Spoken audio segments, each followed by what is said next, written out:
one of the things that I say is that the psychology of investing is just as, if not more important than the actual how-tos of investing. Yes. And that's especially true when it comes to something like the stock market.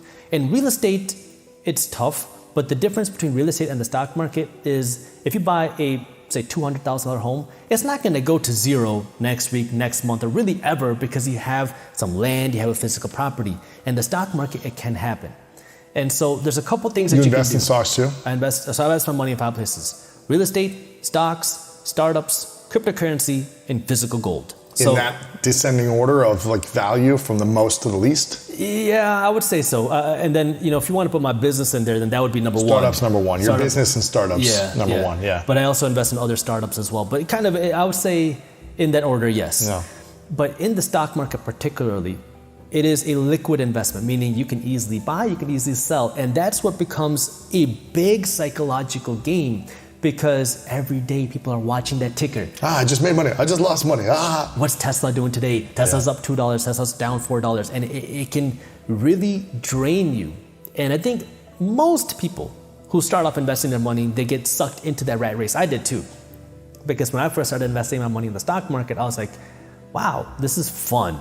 This is exciting. Oh my God, it becomes like a drug. You become addicted to it, because I was waking up every morning. I was like, I'm gonna become a day trader. I got it. And so, I took a summer of when I was in college, and that's all I did. Really? I would wake up before the market, and I would read these stock charts, and I would trade these penny stocks. And some days I would make $1,000. Other days I would lose $1,000. And by the end of the summer, I don't think I made any money. You just spent all this time. I spent all my time. And I realized this is not for me. I became so addicted to it. All you're doing is watching the numbers go up and down and ticker symbols, and you're reading these forums.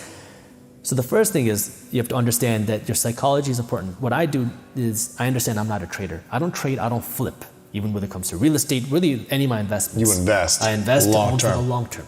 So what does that mean? So I have 2 strategies when it comes to investing my money. I have an active strategy and I have a passive strategy. I'll start with the passive strategy because that's easy to understand. Every month, I passively invest my money into stocks, physical, gold, and cryptocurrency. Really? And so what that means is it's automatic, Auto payment consistent, in each one, all the time. So you're doing index funds with stocks, or what are you? Stocks, I do ETFs, low-cost ETFs, and I have ETFs to give me exposure to the S&P 500. That's kind of your safe, your value. S&P 500 are the biggest 500 companies in the stock market. So that's the kind of the safe value play. I have some ETFs that give me exposure to innovation, startups, growth, because I like that space. Much more risky, but you could see more potential upside. Risk means you could also see more downside. And then I also have ETFs that give me exposure to emerging markets. These are countries that are overseas, countries like China, India, Korea, Brazil, countries that are up and coming, to give you some diversification, not just in companies, but also in dollars, right?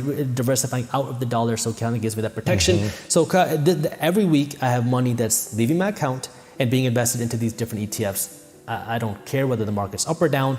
It happens every week. In physical gold, every month, I use an app for this. There's apps that allow you to do this. I have money that's withdrawn out of my bank account that buys me physical gold. Really? Now, people are going to say, why gold? For me, it's real money. It's another way of saving real money, because now if I have 50 grand of cash, would I rather save and bury that 50 grand of cash in my backyard, or bury 50 grand of gold in my backyard? I'd rather bury the gold, because I know that 50 grand of cash is guaranteed to lose value every single day. Gold is a store of value because it takes time, effort, and labor to mine physical gold. And that time, effort, and labor is represented through the physical piece of gold. So that's why I own it. It's not a huge piece of my portfolio, but it's kind of that insurance. That's the way I look at it. It's protection in case everything else goes wrong, that I have some physical gold. So I have that. And then I have my cryptocurrencies. Now, I'm mainly in Bitcoin. I have some Ethereum, a couple other coins, but mainly Bitcoin, and every day I buy a little bit of cryptocurrency. Again, I know it's volatile. I know you can see big swings up, big swings down. I don't care. I'm buying it every single day.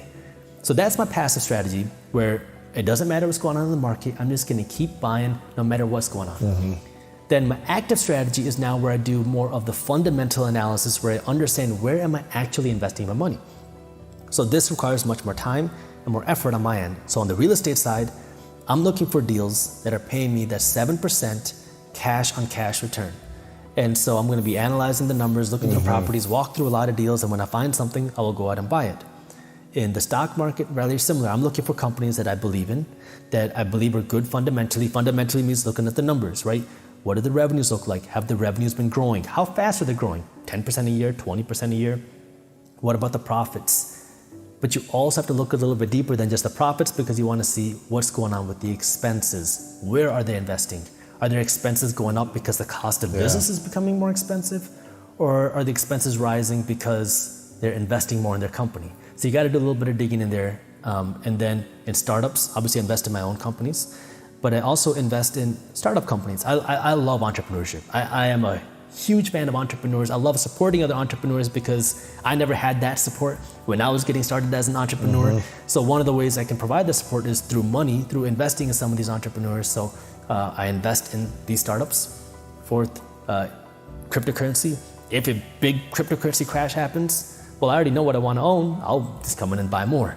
And with gold, I don't really actively buy gold, but that's the 4 ways that I actively invest my money. Sure.